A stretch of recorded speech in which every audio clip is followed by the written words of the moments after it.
that.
Good evening, everybody. Welcome to another movie review stream.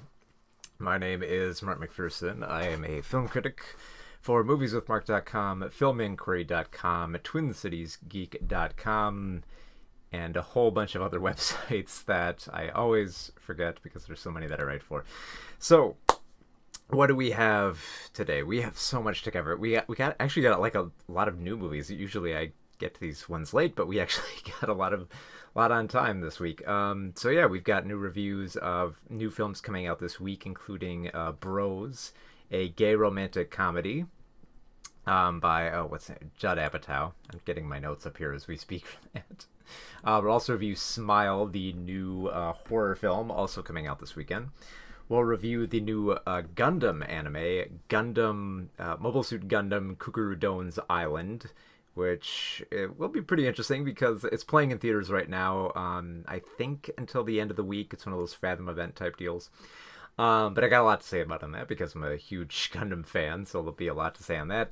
And of course, we'll review the new Disney Plus film opening up this weekend on the service, Hocus Pocus 2, the sequel to the 90s classic. So we have a lot to cover. And actually, now that I look at it, yeah, just about everything is new this week. Which usually I'm behind, but we're actually quite ahead. So I guess we will. I guess we'll start off with the one that I'm most excited to talk about. Not essentially because it's the best film, but because I got a lot to say about this. We'll kind of like tease into the bigger films here.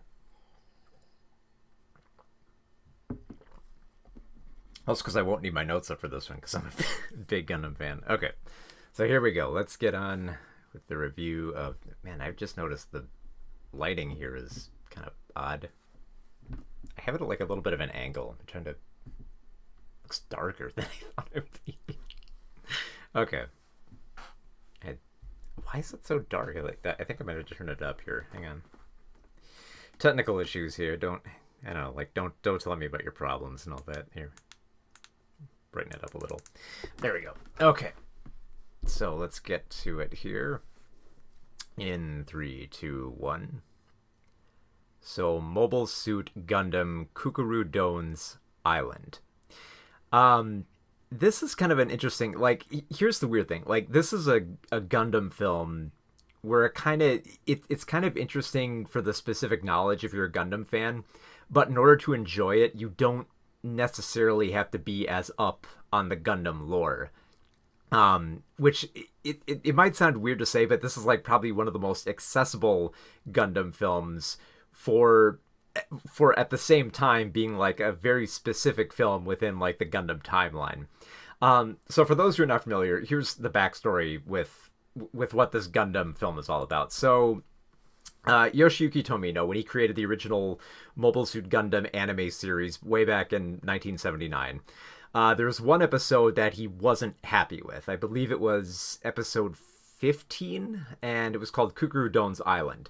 And it was a standalone episode that took place, like, you know, within, like, for those who are not familiar, like, Gundam is all about a war between Earth and space colonies.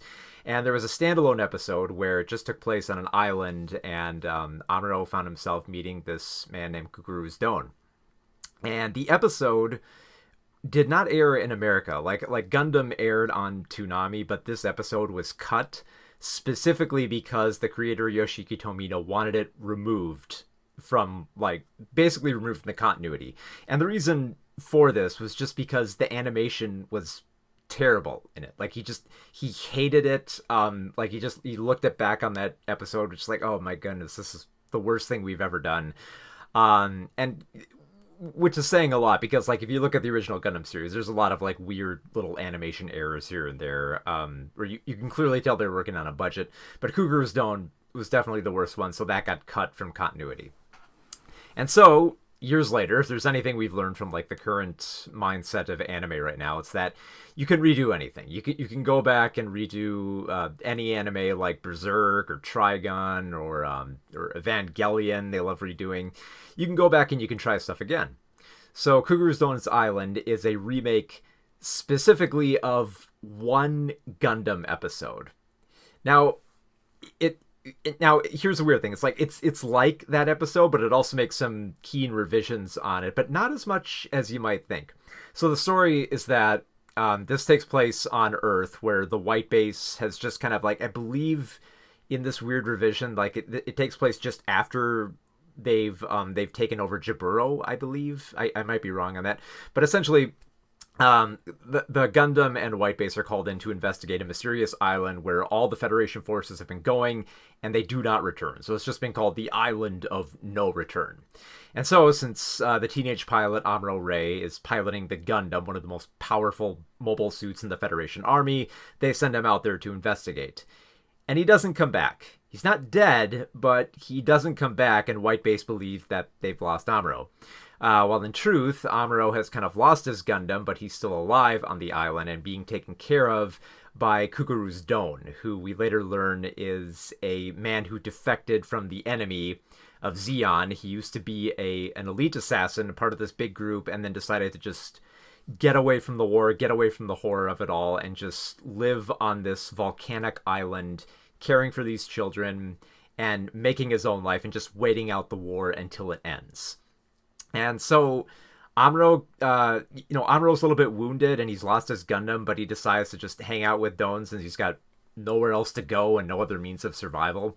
And he just learns to connect with this guy while they slowly learn more about each other. It's pretty obvious to Cucuruz that Amuro is working for the Federation, but Amuro slowly gets to learn more about Cucuruz and his involvement with the enemy of Zeon. So like immediately, like the biggest thing is that this is a feature-length film, so it's not really just this one episode that's getting redone. It's basically this whole episode that's been expanded upon and given more room to breathe. So like we get a lot of like slow moments with Amuro and Cucuruz where we get to understand more about them, and I really like how they develop their characters here. Like if you compare it to like the original Gundam series was like highly expositional. Characters spoke a lot, very directly about what they were trying to say. And here there's way more show than tell, just because there's much more time to do it. So we get to understand, like especially for like people who have no idea where Gundam sits in this point in the timeline, you get to learn enough about Amuro in this time that you don't have to be as up to date on the TV series. You get to see little flashbacks of how the war has affected him, how it's affected his relationship with his parents, and how he's just a conflicted teenager trying to get through this war that he didn't ask to be a part of. And at the same time, we get to learn a whole lot more about Cucuruz Doan, and there's actually a few kind of like relation to like there's little like tidbits in there to like other Gundam series. Like there's a crucial moment where we flash back to when Doan was working with his elite Zeon unit, and he witnesses like the horrors of war where innocent civilians are killed within like the collateral damage. Kind of similar to, it might be a little bit reaching here, but kind of similar to the way it was in like Zeta Gundam. But yeah, we get to spend a lot more time with Amuro and Doan, and we also get to spend a lot more time with the kids and just have these like simple moments where like there's a lot more intensity in, trying to milk a goat or trying to fix a water main. And they're pretty compelling sequences. But if you're worried that that's all the film is, don't worry. There is a lot of mecha action. It's not just like, and this is why I say this is like the most accessible Gundam film, because the plot is pretty simple here. Like, the bigger overarching plot here is that Cucuruz is trying to protect this island that happens to be a hidden Zeon base, which will contain weapons that could drastically change the war. So Zeon wants to get there. The Federation doesn't want Zeon to be there, so there are bigger stakes at hand here. And you do get a lot of cool mobile suit fights that are pretty damn exciting. Like, it doesn't feel like they're cumbersome, but it also like retains a lot of like the classic design from the original series, which is really cool. And of course, like the biggest thing that I imagine like Tomino would have as a stipulation for this film is that the animation has to look good, because the Cucuruz Doan episode did not look good to him. It was budgeted. It had so many errors. He did not like it.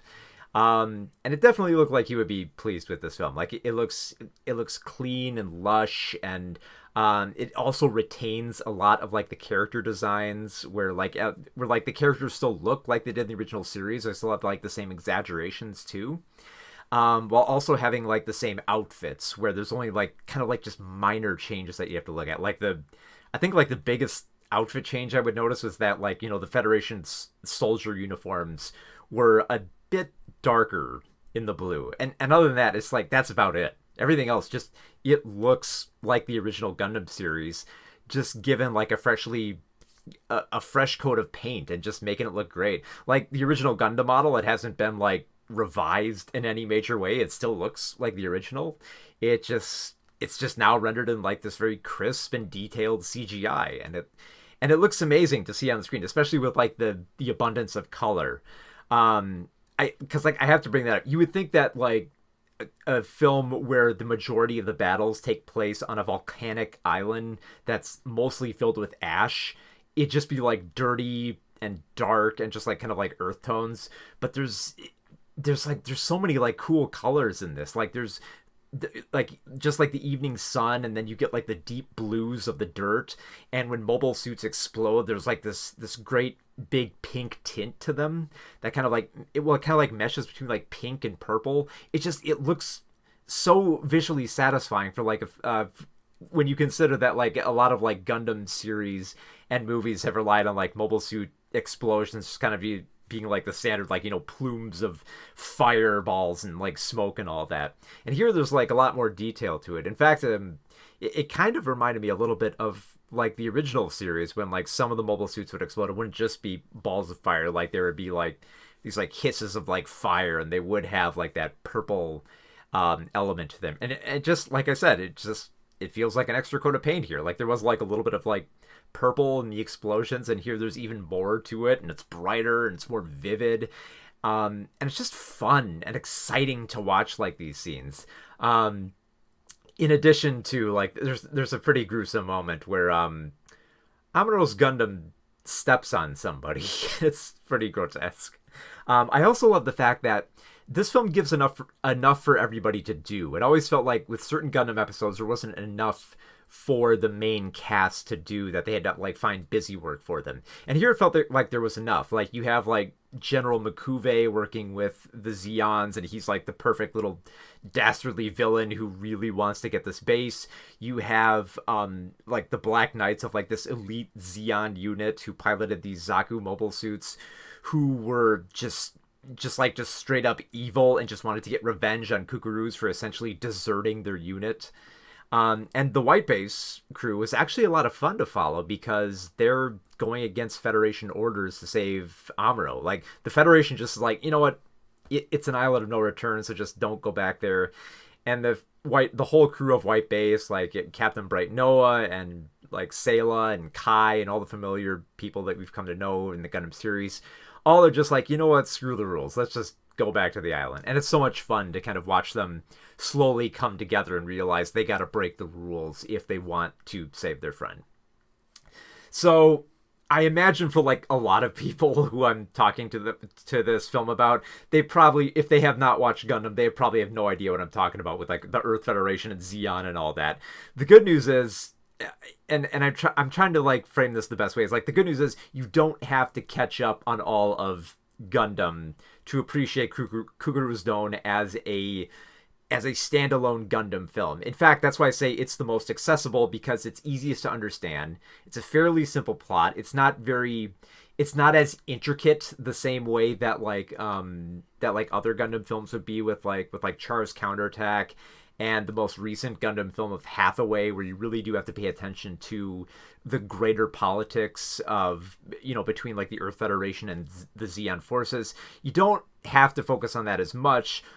Well, at the same time, this film actually taps into what makes Gundam great, which is like the whole anti-war angle and being able to like, understand your enemy and realize that there are people who like just caught up in this battle who don't want to be there. And that's one of the things that I loved about the original Gundam series is like the Zeon forces were never just like this, simple stormtrooper bad guys.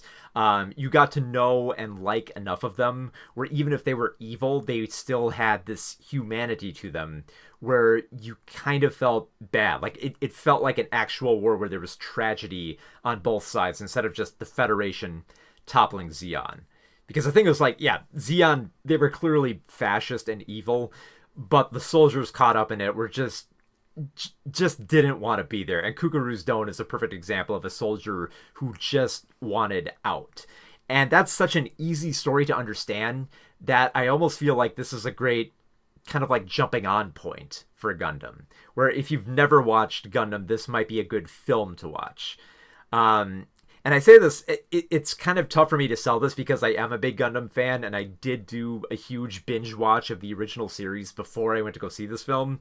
And because like as a fan, it tugged on my heartstrings a bit just to see all these original designs. You have like this crisp coat of CGI paint to them, while at the same time like the musical score has all of the familiar themes from the original Gundam series. So to hear that with like a fresh orchestra and just that one scene of just Amuro piloting the Gundam in the dead of night on that ash island, and he lights up the two beam sabers in the dark while I believe like the Fly Gundam theme was playing with a new orchestra score. It was just so exciting. It's like it's so much fun. Like I don't quite want to say like it's fan service because it's still touching on what makes Gundam great, but it is kind of giving the fans exactly what they want. They want to see like like the original Gundam series just being faithful while also expanding on it. And it also, if I'm being honest here, it is very revisionist here. Like it does introduce like they get to Jabberwow sooner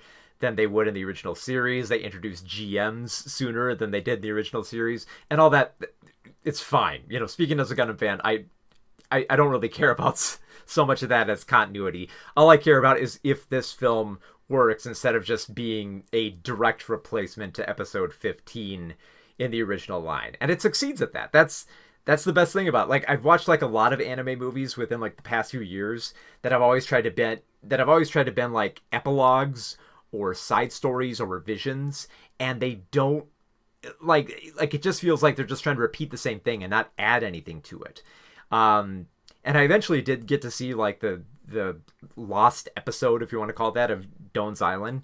And this is very much a revision. It takes a lot of liberties with the material, but it weaves it into something so much more interesting and so much more compelling than that episode was, that it was a lot of fun. Like it's definitely not like definitely like for Gundam fans, I would say like, yeah, it plays up to what the Gundam fans want, but at the same time, it's also a very simple Gundam film where if you're more used to like kind of like the minutia of the intergalactic politics that usually happen within Gundam, this is kind of like a step down, I think, just because like the goals are much smaller here. Like they're still high stakes, but they're much like simpler. Like it feels like an elongated episode from the original series, which I guess is like the best recommendation because yeah, it's it's replicating very much of what I love about the original Gundam series, while also enhancing a lot. Like I said, I love the way that the dialogue is written here.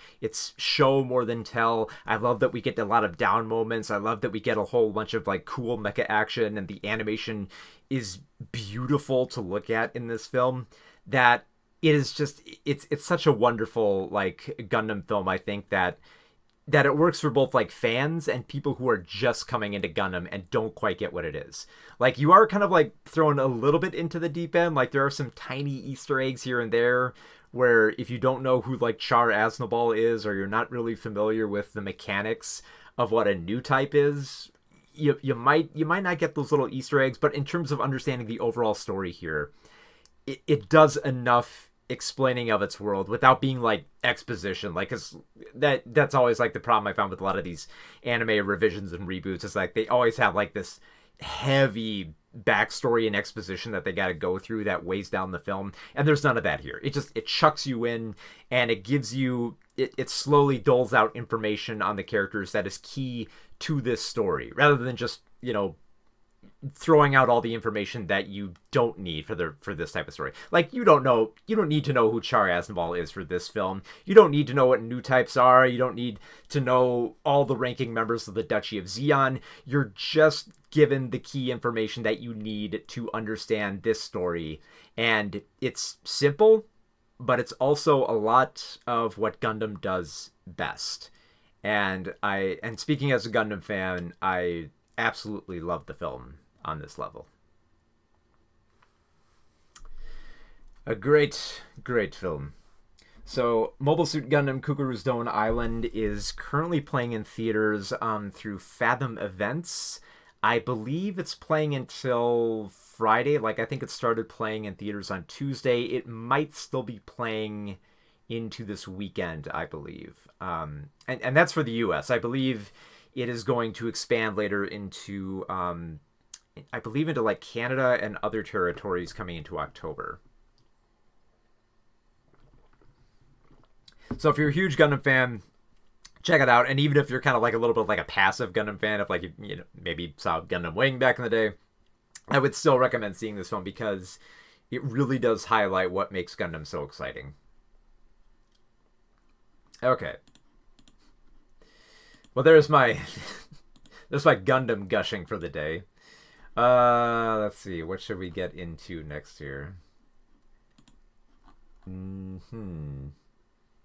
Let's see. I'll get into one that I saw last night. Let's go with Smile.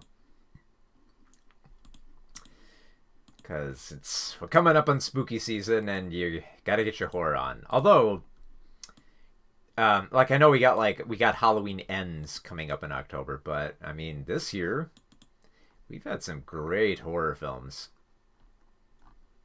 There's been some amazing horror films this year. It's just X and Pearl and oh my god,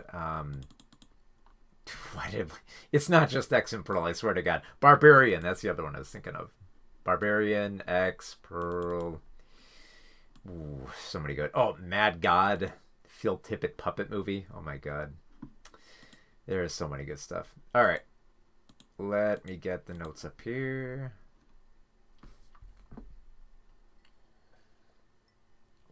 Also, I'm going to try to pronounce this actress's name correct, but I'm probably going to screw it up. So forgive me. Her last name sounds like food, and I'm probably going to say it's food. So, bear with me here. All right. Okay. So let me get everything up here. Okay. Get the notes, and 3, 2, 1. So, Smile is the latest horror film about a curse where people get affected with this curse, where they see some smiling vision of, like people around them just like devilishly smile at them and inform them that they're going to die soon, and then very soon they commit suicide. In the worst way. And after they commit suicide, whoever watched it, it gets passed on to that person. And the same cycle repeats over and over again. So, based on that, you probably think, okay, this sounds like The Ring. And, yeah, it pretty much is The Ring. It very much is, like an investigative curse type horror film, where you're just kind of like trying to figure it out and not quite figure it out because you kind of want to see what scares will happen and what happens within a certain deadline. Like, if I remember correctly, I believe the general deadline for this curse is about a week, so it's even closer to the Ring than I thought. So here's the thing, with like a film like this, it has the potential to be a little bit more than that. Like, if it was just about the curse itself, it would be boring. Like, it would be like, like those other type of like infectious curse films like Truth or Dare, where the terror becomes more about this infection that kind of like spreads from one person to another and doesn't really tap into anything more with the characters. And here's the frustrating thing about Smile. it has the potential to be more than that and be about a deeper theme. And then as it keeps going, it gets lost in the gore and the surprise and the twists and just like the need to see what happens if this curse can keep going. So the story is, it centers around Dr. Rose Cotter, who's played by Sosie Bacon. And she is a very conflicted woman. Like, she works in a mental institution. She takes her job very seriously. She wants to help people. But she has some problems of her own. She's still haunted by her past. She keeps seeing... She's haunted by the visions of her mother dying and just, like, you know, going into this downward spiral that she couldn't stop as a child. So this vision of this ghost haunts her. She drinks a lot to try to cover it up. But she's having problems with herself. So even before this curse, you know, befalls her, she's already got a lot of baggage that she's got to deal with. But then one of her patients comes in and she informs them that she keeps seeing people who says that they're going to die. And she keeps stressing, like, I'm not crazy, you got to believe me. And then it happens. She gets a devilish smile on her face and she cuts up her neck. And so now Rose has this curse upon her, and she basically has to discover this curse as it affects the rest of her life. And she ends up doing a lot of stuff that she doesn't expect. She dips in and out of reality. She starts hallucinating people who pretend to be there but are not really there. She ends up committing some like very questionable acts of murder on... Okay, so here's the thing. I'll preference this. When Rose first gets home in the film, she comes home to this lavish estate, and before we meet her boyfriend, played by Jesse T. Usher, who tries to understand her, but he can't really go with her fully on this journey. The first thing that happens when Rose gets home is she's greeted by her cat. The cat comes up to her. We get a shot specifically of the cat looking down on the cat. She's going to feed the cat. Now, horror movie cliches dictate that when you see that pet and you focus on that pet, that cat is toast. That cat is the first one to go. You know it is going to happen. And just like immediately when that happens, like, oh God, that cat's dead meat, isn't he? that cat's dead. And of course, like everyone else in the theater was like they're like, oh, why were you doing that? It's just a shot of a cat. Everyone's going, aw, and I'm going, oh God, that cat's dead. And sure enough, later on, yeah, that cat is dead. So just a warning: if you don't like when animals get killed in films, that should be like, if you're not as skilled on horror movie cliches, that's like a given. The moment you see that pet and they focus on that pet, the pet's dead. The pet's dead. The cat's dead. I'm sorry. There's a dead cat in this film. Just warning you. Now, the overall theme of trauma that Rose is dealing with here, I mostly like. And I kept waiting for it to take off, to kind of explore it further and try to make this more a story about Rose coming to terms with her own trauma as opposed to just trying to lift the curse. And sadly, as the film keeps going, it just becomes about the curse. It just becomes about what scary stuff can we throw up on the screen, what gory and violent kills can we make befall this character, and then just let it play out. So basically, this is a film that gives into kind of like almost like the sick whims that you have as a horror audience, is that you want to see the scares, you want to see like the grotesqueness that will happen here. And don't get me wrong, there's some pretty good scares here, and there's some pretty grotesque gore, but so much of it becomes like almost like inexplicable. Like, for instance, there's one scene where Rose has a hallucination where someone is brutally stabbed and is bleeding from the mouth, and then at the same time somebody else is ripping off their face with like just screaming and just blood and flesh ripping all over the place.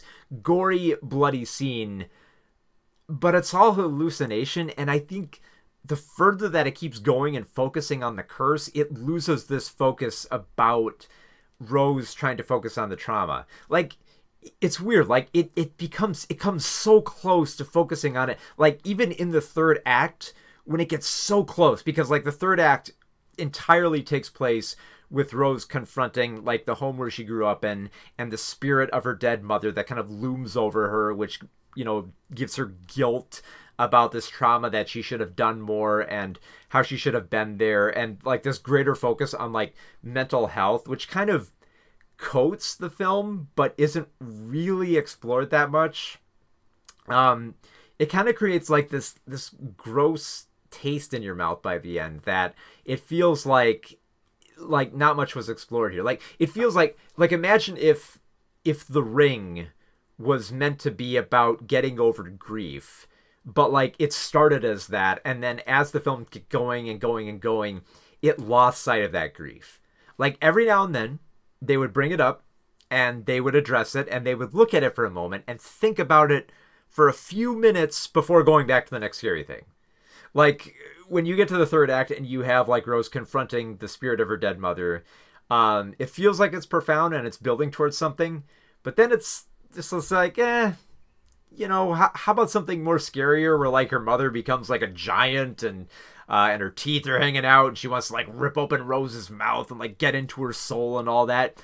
Okay, that's kind of scary and that's gross, but it loses sight, I think, on like a greater theme that could be explored here. And maybe I don't know, maybe just this is my mindset of like, if you're going to have a film about mental health, I feel like there's more you should explore to it than just finding like the frights that you can stage around it, with her working in a mental institution and her having mental problems of her own, and also having concerns about mental illness being a genetic thing, which is briefly touched upon. Like, it's weird. It feels like this film, like, it wants to talk about this stuff, but only tangentially. Like, only like it wants to address it and then go back to all like the spooky stuff that it wants to do.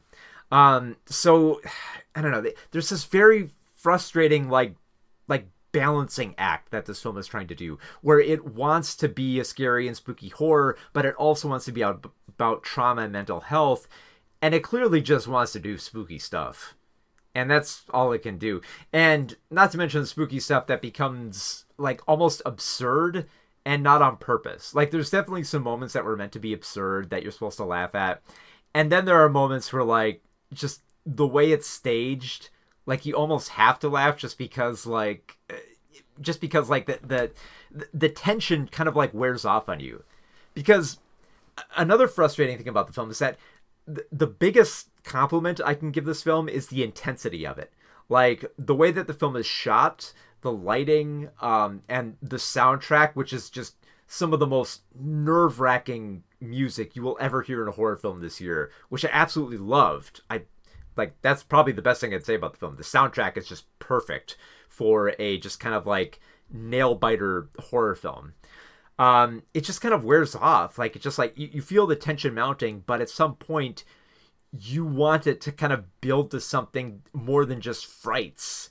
And it's unfortunate because it doesn't really give you anything more than just like the spookiness, and the whole aspect of like trauma and grief is kind of more downplayed by the end, just so that they can build up to like they definitely set this up for a sequel where they're hoping there'll be a Smile 2 and it affects more people.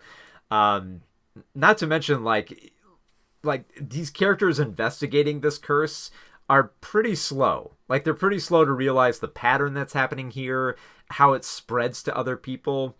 Not to mention like there's like a deeper questioning of, well, what if you're like, you have to pass it on to one person? What if there's more than one person around? Because the whole, like, a little bit of a spoiler here, but the whole reasoning that Rose finds for trying to save herself is to be away from people so that the curse can't spread to anybody. But a bigger question asked is, what would happen if it spread to everybody? And the thing is, here's the thing. That's not really an interesting question, but it's a question that I guarantee you somewhere down the line, if they try to pursue this as a franchise, it will become a part of a sequel. Like it happened with The Ring. Like there was like the latest American version of The Ring. I think it was called Rings, where it basically asked the question, hey, what would happen if everyone watched the tape, the curse tape, and everyone got the curse? What would happen? The same thing happened, and I think I got the poster up there, Truth or Dare. The same thing happened. What if it spread to everybody? And I guarantee you that's going to be the climax of another Smile film, where the central focus becomes more about the curse than a greater thematic element of mental illness, mental disorders, and dealing with trauma, where it just becomes like a peppering, where if they do more sequels, it will probably become less and less about that as it goes along. At least that's my speculation. Maybe there's something more that could be evoked with it, because there is potential in Smile to be more than just like, trying to figure out the supernatural curse type deal. But unfortunately, all it amounts to is just a handful of like spooky moments and just a lot of wasted potential. So I wish I could love Smile more, because it's been a great year for horror. Because I don't want to make it sound like I'm like beating down on horror. It's just that we've had a lot of great horror films this year, and I kind of got to set my expectations a little bit higher, just because we've had a lot of great horror films, and I want us to keep having more of those. And this definitely feels like a horror film that's going to be set up for multiple sequels. So, yeah. I would say if you want just like a decent amount of like spookiness that you can watch on like a midnight or something like that, it's okay for that. It's fine. It's just, if you're expecting the film to be anything more than that, it's a real disappointment. But if you're in the mood for that, this weekend's gonna be the 1st of October, so if you want some spookiness, you could go see that, or you could, if you can find it, go see Pearl or Barbarian, if you can still find them in theaters, because those are a lot more fun. I hope, I almost wish that like Barbarian and Pearl would stick around for October, because those are the perfect horror films you want to go out to and watch with the crowd. Like, I didn't quite want to say this in my review of Smile, but it's kind of riding that line of kind of like the Blumhouse roller coaster horror, where you're just going and expecting like the frights of like a haunted house and like a spooky roller coaster or something like that, where it's like you're not really scared by everything, but you're waiting for like the jump scare to happen, and there are a lot of jump scares and all that. But yeah, it's not as good. Like, it's been a great year for horror, and Smile is definitely not one I would place high up there. It's not the worst horror film I've ever seen, but it's wasted potential. Wasted potential where there is a lot of room to explore. Okay, what's next? Might as well get to the other big film coming out in theaters this weekend, Bros.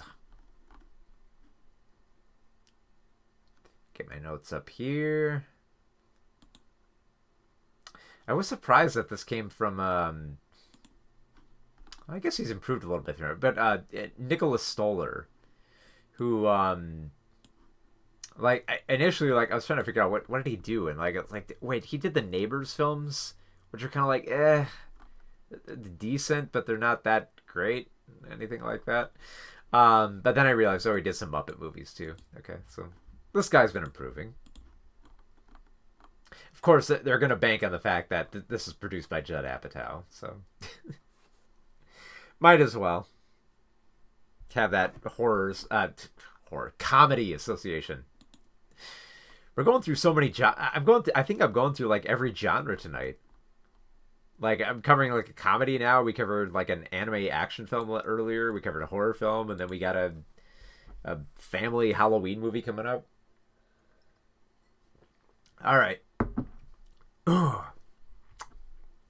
So I'm throwing my voice out here. I got too invested in Gundam. I should have saved that for last. Well,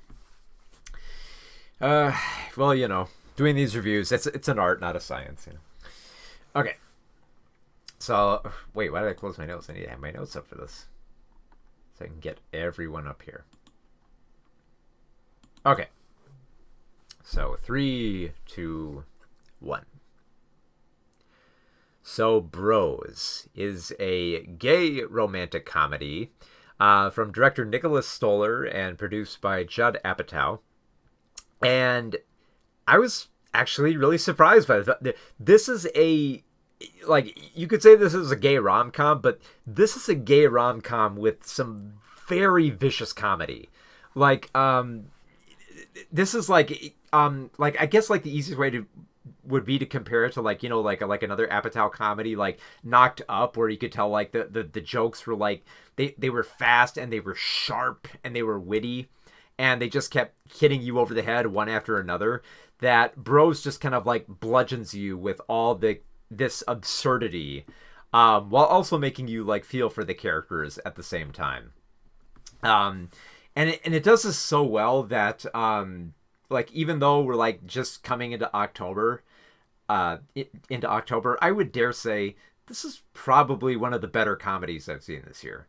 This was such a genuine, like, it's just one laugh after another.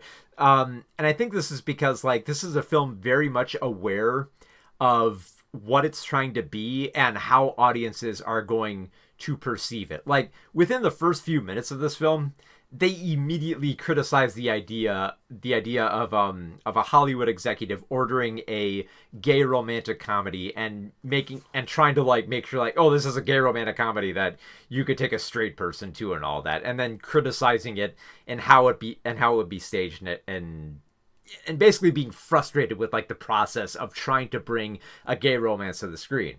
So it's very much like I said, it's similar to like Knocked Up. Like, it's aware of the genre that it's dabbling in and can dissect it a little bit, but also still find the sweetness in it.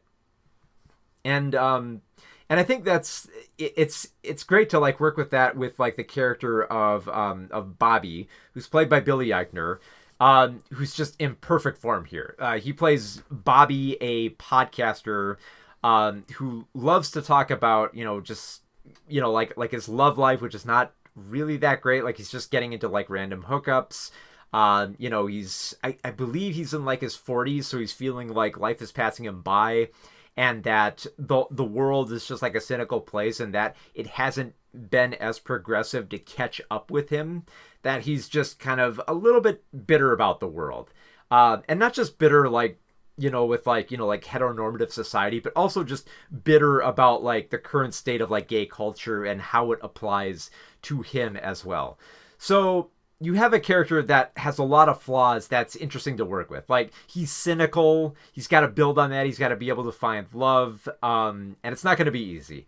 So while we get to that point, we get a lot of like very snarky comments and a lot of surprisingly funny moments with him trying to find connections and just being, lonely and trying to find that one person that he can connect with, while also believing that there's no way that he's going to be able to find romance. That is, until he meets Aaron, played by Luke McFarlane, who's just like, he meets him at a club, and he's just like that muscle-bound guy. It's like, it's one of those love at first sight type deals. Like, he just spots him in a crowd, just like he's immediately attracted to him. He wants to talk to this guy, but because he's been trapped within like this cynical nature of being like this very bitter gay person, he finds it hard to connect with Aaron.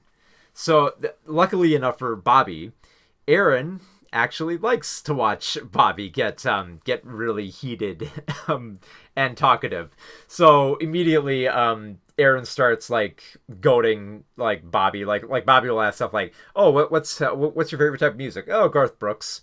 And Bobby's like, "Oh, Garth Brooks." And then later they will go out on a bit of a date, and Bobby will ask, he will ask Aaron, "Oh, what's your favorite movie?" And say, "Oh, The Hangover." It's like, really? The film with like the homophobic slur within like the first lines? And then of course Aaron will be like, no, I'm just kidding. I like seeing you get angry. So there's definitely like a cute nature to them, but also this nature where they're not quite feeling like they want to be a couple. Like, they have this attitude where they want to sleep around. Like, definitely, Bobby mostly prefers like, just random encounters, while Aaron, they clearly show, is more into like group sex as the film goes on, and apparently one of their dates leads into group sex on more than one occasion. But yeah, just it's mostly just Bobby trying to come to terms with this, while at the same time finding funny stuff for him to do with trying to head an LGBTQ plus museum of history, which leads to a lot of funny moments where you have like this very diverse council who is always like bickering about what they want to put in the displays. Especially since you have not to mention you have like so many different actors in this film that gets I doubt this is a surprise for like an Apatow film, but it's kind of like a little bit of like a who's who of like who is involved within this film and like who is, like you recognize these characters from somewhere. In particular, I really liked Jim Rash, who you might know. He's done a lot of voice work. If you listen to him, you probably know the voice. Like he's done work on like Mike Tyson murder mysteries, and he voices like the Riddler on the Harley Quinn animated series. He plays the bisexual representative of the LGBTQ plus museum, and he's the most vocal and also has like the most pull at the museum, where his whole deal is like he wants to make like a whole section of like historical figures that might be bi.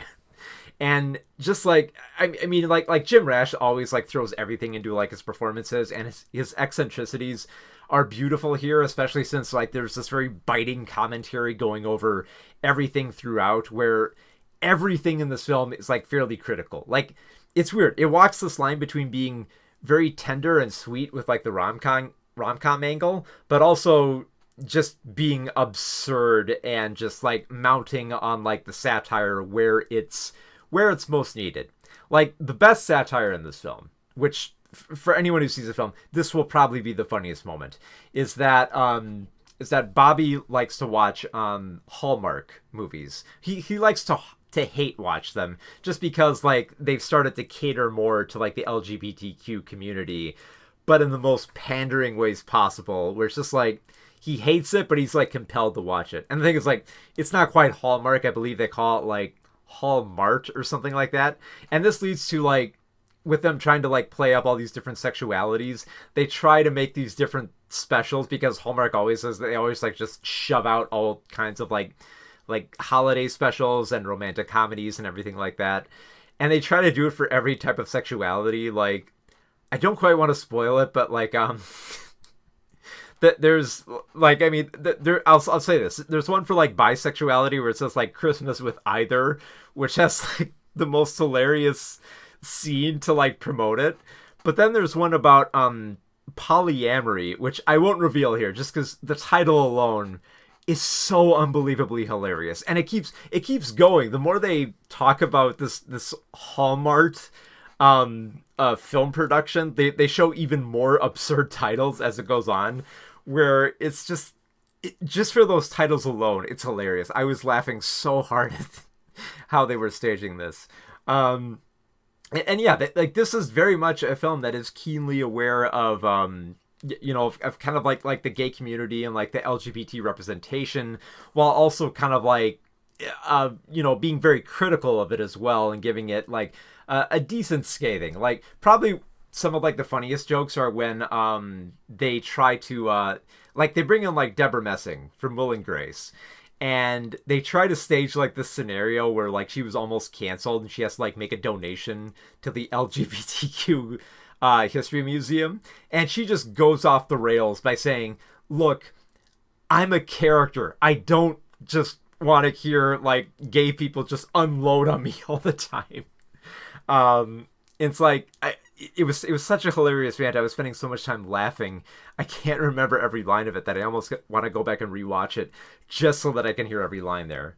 Now, at the same time, it's like, yeah, the biting humor and the commentary is all great, but also, like, the romance between Bobby and Aaron feels genuine, while at the same time being sweet. Like, they definitely joke around.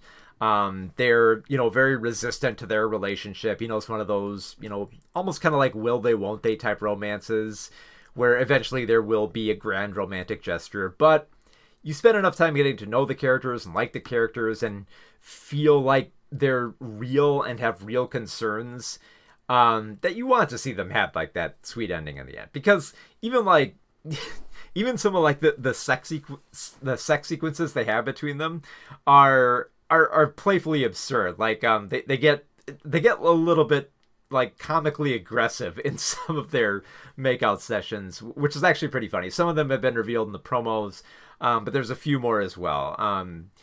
Which is great. It's surprising to see, a film with like a rom-com with like a lot of sex and find a lot of humor within that sex as well. Like it never feels like, okay, this is the sex scene where it has to be tender, where it has to like be like sincere and heartfelt, and then you can throw little music on top of it. No, they keep up with the characters. They maintain their kind of like resistance to being in a relationship because they don't want to get hurt, or they just want to have an easygoing lifestyle, or they've just become used to like their cynical ways.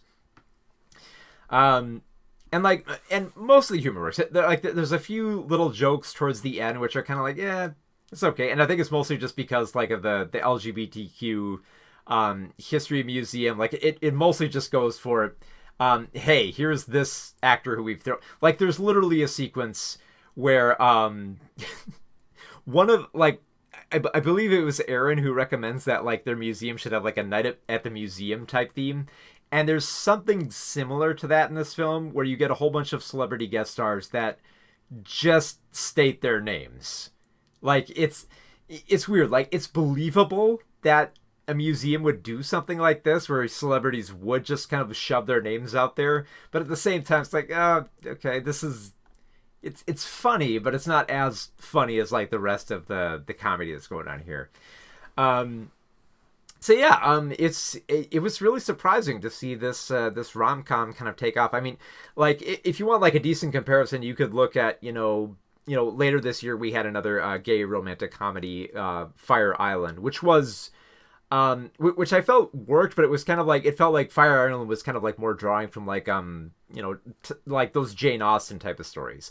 And this film with Bros, it definitely does feel like it's a more believable modern gay romance as opposed to like the more like the more fanciful or the sincere version that you would see in like, or even like not as much as like the sincere version that you would see in like like a typical gay romance that is meant to be serviceable more for a straight audience, but also not being as like superficial as kind of like the Hallmark movies, which, as I've stated, this film does a great job just skewering so beautifully. So yeah, it's surprising, not just because it's a romantic comedy that makes you feel for these characters and wants to see them just hook up and just be together forever, but also just having a vicious amount of comedy in it. Like it is supremely biting. It takes shots at like Amy Schumer and and so many other celebrities here that it feels like it's a comedy with balls, I guess it's like the best way to put it. Like it's vicious and it wants to have like, a lot of like wit to it, and it doesn't want to hold back. And the fact that a film can do that, can be that, aggressive with its comedy, but also still feel sincere and surprisingly tender amid all its sexiness.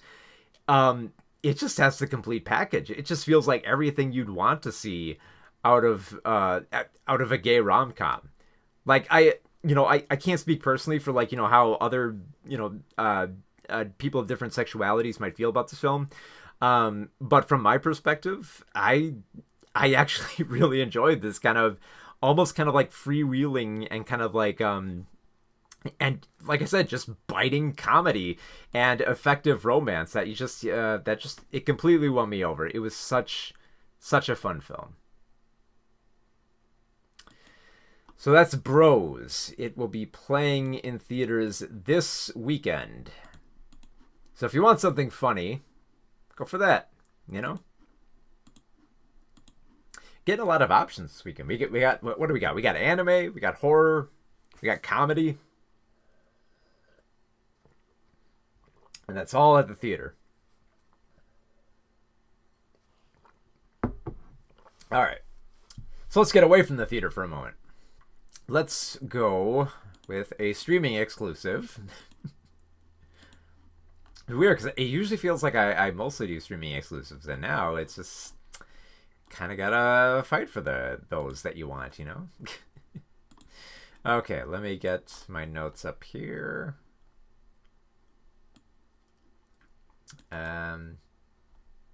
Let's see.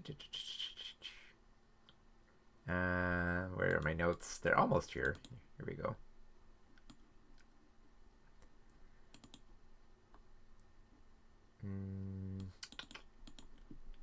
Hocus Pocus 2. I believe, I'm just going to check really quick just to make sure that the embargo has dropped here. Because the thing is, like, usually with these streaming exclusive films, they tend to have the embargo right before the streaming date. Like, they're very particular. They're much more scrutinizing than they are with films that they release in theaters. Which, you know, I assume it's just because they want to get the most viewers in the same way that they would with, you know, with ticket sales. But yeah. Okay, so the embargo was at 10 a.m. Central today. Good. Just got to make sure I'm not breaking the embargo. Like, I had a feeling that it would be up in the morning, but sometimes you don't know. I don't want to break any rules. I don't want to be a Grace Randolph here. If you know, you know. All right, let's get all the notes up here. I got to get all the actors' names up here because I'm always terrible with names. Okay. All right. Okay, and 3, 2, 1. So Hocus Pocus 2 is the sequel to the 1990s Halloween classic, Hocus Pocus.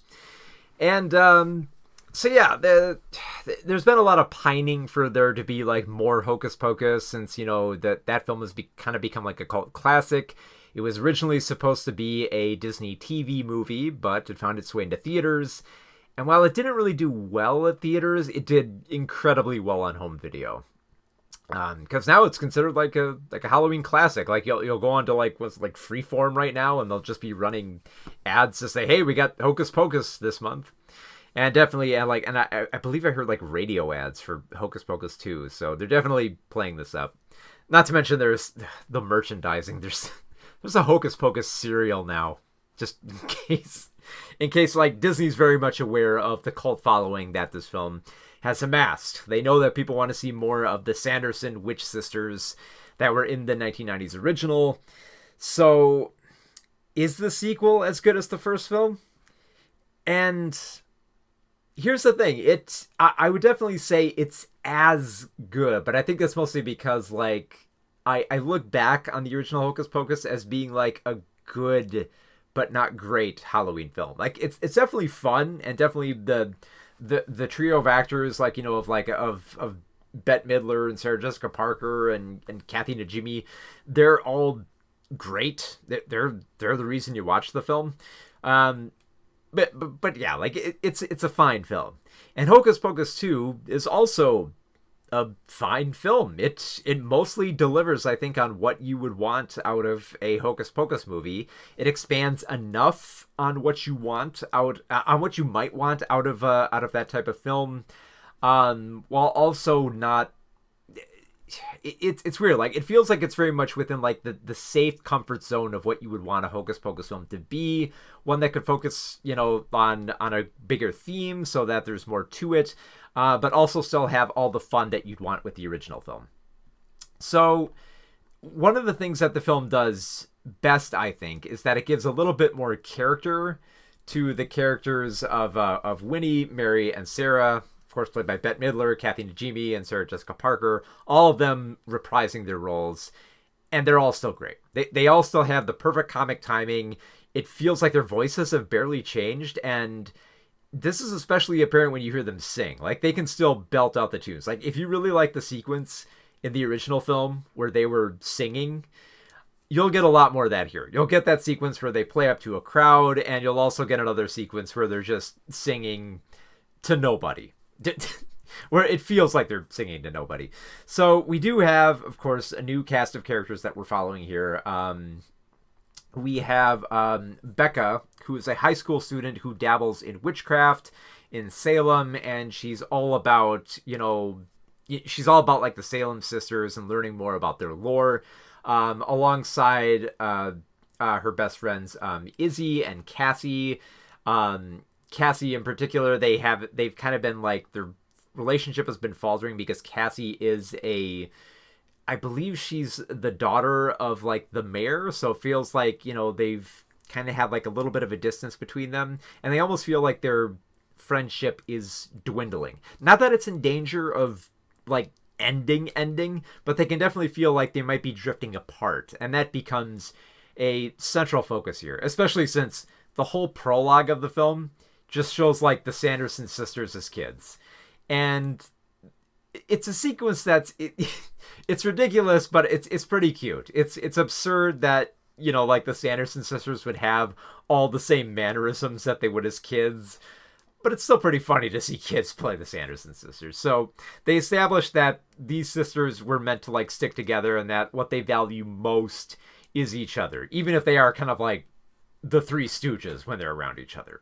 So friendship definitely becomes like the central theme of the film, which I think works great, because then you have enough where you're invested in the Sanderson sisters, but also invested in, in this trio of like Cassie, Izzy, and Becca also, connecting and trying to subvert what happened to the Sanderson sisters and not end up becoming like them. Especially since Becca later learns that she might have witch powers and she could go down this route. So you have like an interesting parallel of trying not to repeat the past, which is it's a good theme. I think it's presented just well enough where there's something to be invested in.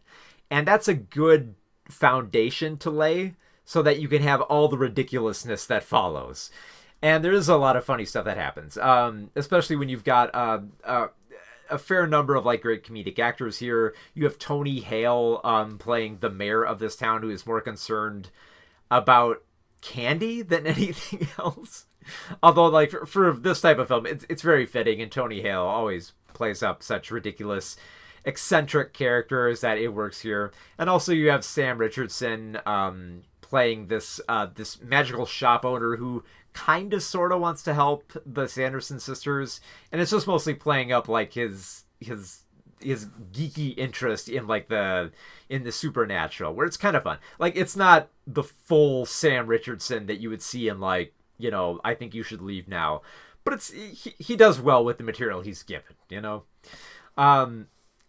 terms of like the comedy at play here, I think that there's enough funny stuff for the Sanderson sisters to do where you never got bored or tired with them trying to like have these characters fit into modern times. Because after all, the original 90s film was all about just witches trying to fit into modern times. So now things have changed, and they're still trying to figure out a little bit of the world. So you do get a handful of funny bits here. Like, I will admit, there was like, I did laugh quite a bit at like the scene where they go into a Walgreens and they're convinced that children's souls are in beauty materials that they eat, which had a few laughs.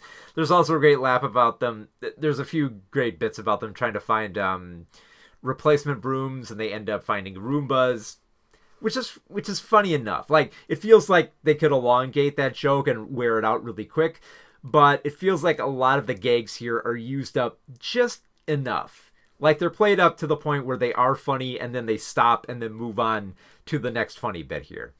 And it moves at a pretty like fast and light pace, where you start feeling like that same amount of fun that you did with the first film, with a little bit less awkwardness. Like, they try to navigate around some of the weirder parts of the first film. Like, they bring up early on, like, wait a minute, what is a virgin that has to light the candle? Because like they kept bringing up how the main character in the last film was a virgin, and it's never quite explained what it is. And here they're just kind of like giving like the cutesy answer just to get around it, which is great. I think it plays up with like the absurdity here. It was also fun to see Doug Jones back in the role of Billy Butcherson, the zombie who they raised in the last film. He's back again here, once again played by Doug Jones, and it's it's honestly pretty cool to see Doug Jones have more of a speaking role this time around. Because, like, here's the thing, like, if you're not familiar with Doug Jones, he plays a lot of characters who basically have a lot of crap put on them. Like, he plays a lot of characters who are buried in makeup and masks and visual effects and all that. That he's almost kind of like the unsung hero of like different monster characters and alien characters too. And here he actually gets a lot of speaking roles, and it's a lot of fun to watch Doug Jones reprise this role and have more of an active role where he's actually talking with other characters, trying to convince them not to go along with the Sanderson sisters. Not to mention you have Hannah Waddingham playing a mother witch who kind of has like this more sinister presence to her. She's briefly present in the prologue, and she does a decent job setting up like the thematic elements of friendship here. Now most of the film works. Like I said, there are a handful of musical sequences. There's a lot of funny bits. There's fast enough energy to it, and it has like a great Halloween atmosphere, which is perfect for like family viewing. Like if you're getting tired of just watching Hocus Pocus on a rewind, this is a decent film to continue on with that story. Just if nothing else, than to have more of the Sanderson sisters. And if for nothing else at all in this film, just for the fact that they sing more. They sing another rendition, and it was also pretty funny to see them crash a drag show where you have all these other drag queens dressing up as them. So yeah, there's some pretty funny, there's some cute moments here. There's a decent foundation here. I think probably even like a better theme than the last, because it felt like the theme of the last one was just about stopping the Sanderson sisters and, just being there for other people, just general type heroism. And here there's a bigger focus on friendship that doesn't feel as hokey, and it feels like it definitely plays into the plot of what the Sanderson sisters want and the desire from like the trio of teenagers who have to like stop them.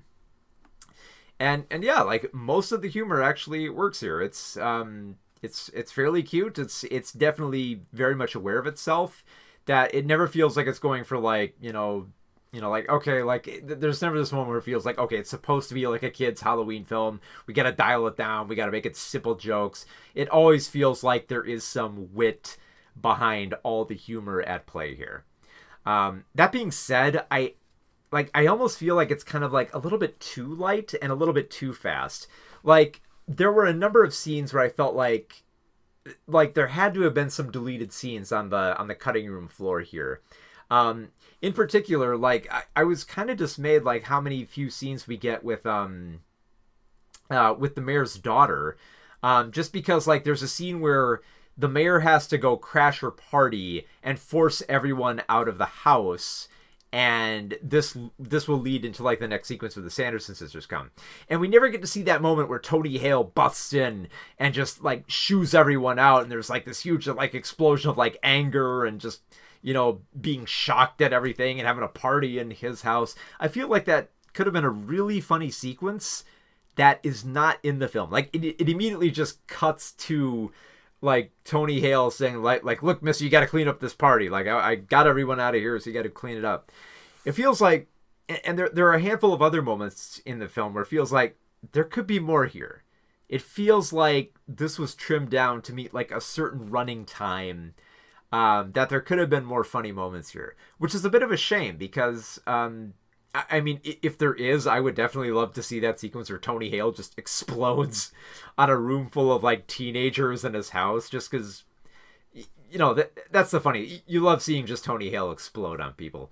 So I feel like they could have done more here. I also feel like the teenagers, you do feel for them. You get enough of like their characters, but I feel like there should have been more simple moments with them. It always felt like there were moments where we're just getting exposition about building up their characters and here are the key points, and we never get a chance to just hang and chill with them. Because like immediately after they get out of school, after they dress like that they're into witchcraft and their association with everybody, they immediately go to like the witch museum, and we're told all about the Sanderson sisters, and we're brought up to speed and everything. And it's just it's like it's decent because like the exposition is coming from Sam Richardson, but we're just getting more build up to the Sanderson sisters rather than actually getting to know more about the teenage characters. Um, we do get, as the film goes on, we get to know a little bit more about them. We get to love a little bit more about them, but you can't help but feel like there should have been more here. Just a little bit more so that you could feel something, so that you could feel like the friendship was real important. It almost feels like there needed to be a down moment where like Cassie, Izzy, and Becca all just split. Like it feels like there needed to be this perfect down moment where their friendship is torn apart and then has to build up again. And who knows? In the original draft, there might have been something like that. But on the whole, it almost kind of feels like there's low stakes here. Even though, like, the bigger goal here is that the Sanderson sisters want to become, like, the most powerful witches that can never be defeated. That seems like high stakes, yes, but mostly just for stopping the Sanderson sisters, which is kind of like the same stakes that were in the last film. And here it feels like there's more stakes about, concern about what will happen to these teenage characters, as opposed to just whether or not the Sanderson sisters will, conquer all of like Salem or become like the most powerful witches in existence. It feels like there could be a little bit more, and some of it comes out in this film, but there's a desire for more of it to come out. But I'm sure, of course, for if you're a Hocus Pocus fan and all you care about is the Sanderson sisters, you get a whole lot more of them. Like I said, you get the cute kid sequence, you get the quirky drag sequence, you get a whole lot more of them. You get 2 musical numbers, including a recording session in the end credits. So if that's all that you care about in this Hocus Pocus sequel, I think you'll definitely be pleased. And even if you just want some some like decent characters you care enough about to stop the Sanderson sisters, I think you'll also be pleased. But I don't know, like just there was a desire for there just to be just a tad bit more to this, so that you got to know a little bit more about the teenage characters. Compared to the original film, you definitely get to know and love them a lot more. It's just that it feels like there could be a little bit more here. It's like it feels like it's just like a few more scenes away from being that perfect sequel. But as it stands, it's a solid sequel, and I think this is probably like the best case scenario you could have for digging back up the Sanderson sisters and having another Hocus Pocus film. So it mostly gets the job done. It's fine. It's a fine, cute film, So Hocus Pocus 2 will be playing on Disney Plus this weekend, starting this Friday. I think it might be, I don't know, when does, I believe like Disney Plus does like 1 or 2 a.m. for like streaming premieres. I think it's something like that. I know it's fairly late, so if you want to stay up late tonight, you could probably watch it. But yeah, it's decent Halloween material. If you want like a decent Halloween film, you can watch with the kids, because that's always a concern this holiday season, is that you want to find stuff that you can watch with your kids and not just like grisly horror films like Pearl and Barbarian, and most definitely probably will be Halloween Ends. So yeah, this is a good new film, especially if you're tired of Nightmare on Elm Street and Hocus Pocus and you want something more on the Disney app. That's the way to go. All right, so let's get a little bit of an outro going here. Oh my goodness, so loud than I expected. Okay. So, quick recap here. Hocus Pocus 2 is a decent sequel to the 1998 original. If you're a fan of the original film, you'll definitely probably dig this, mostly because there's more Sanderson sisters. Reviewed Mobile Suit Gundam Cucuruz Doan's Island, which is a great film for both Gundam fans and for those coming in cold. I think it does a decent job setting up what makes Gundam great. Just beautiful animation, very exciting.